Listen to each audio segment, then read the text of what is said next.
Welcome back to episode 396. Yes, I returned back from my previous episode, and it hasn't been the 9, 10, 12 months. Or this could be episode 593, which you would have heard a lot of me because you're in my program, and that's where I've been spending a lot of my time. And on this episode, I want us to talk together, if that's okay, about belief systems. You see, belief systems are the things which will cause you to usually succeed or recede back into staying the same and not moving forward. And of course, as we go through life, we have probably been through many different experiences where people have told us certain things, or we've gone through certain events, and because of that event, we have believed that something must be true. Now, if we think of that, the belief systems that we hold will dictate where we're heading, who we are right now, and what's about to happen next. And they are here in existence right now based on our past experiences, based on ultimately our conclusions. And really, that's where I'm heading today. You see, many people believe that their belief is their identity. Now, it's easy to understand why. Because let's just take the example of, let's go for I am not capable. A lot of people experience this like, I'm not capable to achieve this, do this, have this.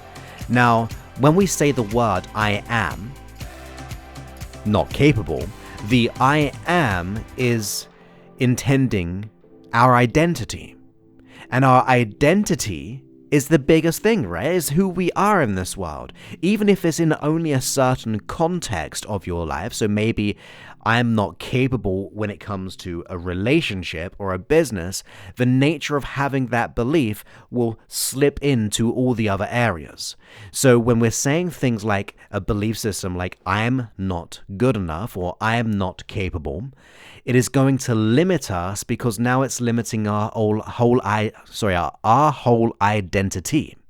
And our belief systems, our identity, will dictate our capacity, the things that we do, or the potentiality of what we can do. So if we believe that our capabilities, which are directed on, say, that belief of I am not capable, your capabilities are dramatically small because it's limiting, right? And therefore, your capabilities are shrunk and shrunk and shrunk until that leaks into your behaviors. And then your behaviors are obviously limited too. Because if you have limited capacity or capabilities, because you have that identity of I am not good enough or capable, therefore the behaviors that you have to do in your environment, the things where you are in your life, will get a certain set of results, which guess what, will reaffirm that identity. And that vicious loop gets worse and worse, right? It just gets more ingrained. Now, if we also take it to a different level, maybe you have a belief system which is not about the identity. So we're not saying I am not good enough or I am not capable, but maybe we have a belief system based on the external world, like money is a bad thing. Money is the root of all evil, or it is impossible to succeed in this situation. Like that is our belief system. It's a belief which impacts ourselves, but it's also reliant on something external. So that's the other kind of belief we can have, which is not directly linked to our identity, but linked to the environment that we're in. Now that will, of course, if we have that limiting belief, it will stop us getting to what we want because we've automatically created more resistance, or we've made a decision that it's impossible to be able to get that. It's impossible to have money because only evil people have it. So automatically, there's no way we're going to be able to be geared or aligned, following on my previous episode of alignment. We're never going to really get there. Because we're going to be kicking and screaming along the way if we have the attachment of the money is the root of all evil. We're going to be resisting that. We're going to be repelling money in that case.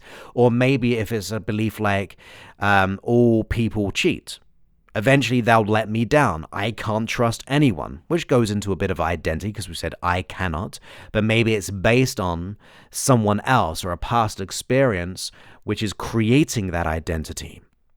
And it's important to know this. This is where it gets very, very important, because now we've understood that the belief systems have an effect on our identities, therefore our capability, therefore our behaviors are things that we do in our environment, and therefore the results that we get. But let's think of the conclusion of that belief system. If I were to ask you when that belief system that you may have was made, how long ago was it? How did it come about? Was it something that happened to us? Was it something that was said to us? Was it something that we just came to our own conclusion on? Now, in that moment of that belief creation, whether it be about the internal part of us, our identity, or there's something external, a situation or an environment, how did that come into fruition? What happened there? And think about it for a second. It's okay. It happened to us. Experiences happen, and they're not all good, and there's some aren't very nice at all. But if we just consider what that was, well, we're in a state of stress. Probably, right? Most of the time, if we'd never make good decisions or good beliefs when we're in a crazy, ecstatic, abundant, happy state of mind. Because how could a belief system be formed when we are really, really happy? If only if something is done to us or something is said to us or we experience something which then evokes that stress, and in that time of that stress, based on the information we had in that one brief moment, our unconscious mind goes, I'm not good enough. Money is bad. Maybe we modeled it because we were told it so long. So then in that moment, with the information we had, we made that decision. Now, if that is true, which I believe it is, with my 17, 18 years of doing this, working with the mind, my mind and thousands of other people's minds as we go through this journey of transformation, we made that decision based under stress when we were, and also the chances are when we were very young, or at least when we didn't have all the information that we have now as an adult. So therefore, we make that decision based on stress and the information we had in that moment. Now, of course, as I said, if we were young, we didn't have the best information or the greatest wisdom in the world. So we took things on uncritically. We did not criticize, or not criticize, but we didn't make a judgment. We didn't critique if that was going to be a good belief to have about our life or about the situation. We took it on uncritically. So therefore, it slots into our unconscious mind, and most of the time for the intention of safety in that moment. Maybe it did protect you, or it's trying to protect you now. The intention is good, but the behavior is bad. So therefore, your unconscious mind continues running it. It keeps on running this belief system, which has that chain reaction of our capacity, our behaviors, and ultimately the feedback loop of reaffirming it. So we now know at the time of the creation, there are some critical, fundamental things happening which created that belief. But if I were to ask you, that belief then, if it was based on a certain time ago, based on when we didn't have all the knowledge, based on an emotional, significant event or a stress state, we made that decision based on what we had. We came to a conclusion. We came to an assumption about life, about ourselves. And as we come to that conclusion, if we think of what a conclusion is or an assumption is, based on where we were, we created a belief because we thought it would be a suggestion that might help us. You see, those beliefs that we have about ourselves are merely suggestions about ourselves and life based on that experience. Now seriously, think about that for a moment. If we come to that conclusion, that mere suggestion of what life is or who we are, how much other information or other evidence did we miss out because of that stress state, or we didn't have all the knowledge and information because we were too young? We literally disregarded other possibilities. And we can see why, because it was a stress state. It wasn't very nice. Someone maybe have told us something which just was mean. Even if we respect them, maybe our parents said so. I said, you're so stupid. And automatically we're like, oh, that must be true. We came to a conclusion based on the evidence that we had in that moment. But now as an adult, now as someone who is stepping up, what other information or evidence did you miss? Because you missed a lot because we're in a stress state. We didn't have all the information or knowledge. So what other evidence did you miss that if you had back then, you may have come to a different conclusion that would have created a different belief system about yourself or about the situation? It is such an important question to ask because we miss so much. And if we think about it, the belief cannot be rock solid if, number one, we didn't always have it. And we did not always have that belief system. When we came out of the womb, we didn't even know what an identity was. We didn't have an idea if money was good or bad or indifferent. We didn't even know it existed. But somehow along the way, we created that belief system by that mere suggestion of the evidence that we had. So what other information did we miss? And what other evidence is out there now in the world that proves it otherwise? Because let's just take the example of the money is the root of all evil. If that is true, if that was a reality, every person with wealth would be evil. They'll be doing horrible acts all the time. But if we look over the world now and we see people who have achieved great success and money, let's take Bill Gates, for example, or Richard Branson, or anyone else. They went on an endeavor to create a business which solves an issue. Now, of course, they need to make profit out of that because it's a business. I'm sure you wouldn't like to be able to just work on something and then be on the street because you didn't receive any income from it. You didn't receive any energetic thing back in your life which would say you were worth that amount. That's why people charge for things. The value that people put on things is a value that they receive from it. So that person, let's say Bill Gates, creates a business. I don't know if it was co-created, but like he was like the founder kind of thing, right? Creates a business which then pays for salaries, which adds to tax, which also solves a certain issue, which doesn't sound all that evil to me so far, right? Does it to you? I don't think so. But also, once he's had that success and inner satisfaction, he moves on to something else. Something else appears where he wants to be humanitarian, wants to be able to help people, so creates the Bill and Melinda Gates Foundation, which is there as a charity to help people.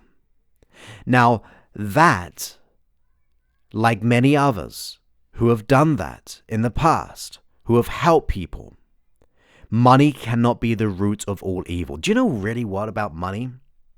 Money just unleashes the real you. It, not necessarily the real you, of course, because I think everyone has the opportunity to transform. What it does, it highlights and expands on whatever qualities you have. So if you are a not very nice person, when that person who receives that money, who's not very nice, it just echoes and expands that trait. But if you're a good person and you receive money, surely it would allow you to do more and help more, so therefore it expands that trait, that quality. So it shines more of a light of all the good stuff. Or if someone's not very nice, it shows up all the things which are not very nice. It just expands that. So I would say, as we gather the evidence, how can that belief still be true? So we're now looking for other evidence which is contrary to the belief that we have. And that is my goal for you. I want you to think of what other evidence is out there, or what other evidence did you personally miss when you're in that stress state that if you had back then would allow you to come to a different conclusion. So remember this clearly. Write this down. Beliefs are merely suggestions based on the evidence you received in that moment. And the nature of doing so means you must have missed out some other evidence. So the beliefs that we hold about ourselves are merely suggestions. That's all. They're not they're not in stone, not total reality. It's subjective. So therefore, they are suggestions of how to see life or how to see ourselves. But it doesn't mean it is truth. Now, to me, I know you're powerful. I know you are love. I know that you are wholeness. I know beneath the surface you are the most profound person, the most fantastic person, ready to break free. I know that to be true. But that's my truth. And maybe you will discover that when you discover more evidence and realize the beliefs you hold about yourself which limit you were only formed based on the evidence you had at that time. So why don't you have the most wonderful day now in the knowledge of that? And also, if you want to be able to take the opportunity to break free, me and the team will be able to show you how to do that. All you have to do is go to josephclough.info/go, book your call. It is an online call, and that means we'll spend like 45 minutes or so together, discuss where you are, where you need to be, and if we can serve you, we will show you how to do that. It's not for everyone. You've got to be resourceful, dedicated, and committed. But other than that, they're the main requirements to make that change. And if we can show you the way, we will do.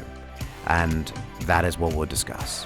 But it's not for everyone. We don't accept anyone. This is an opportunity to apply for.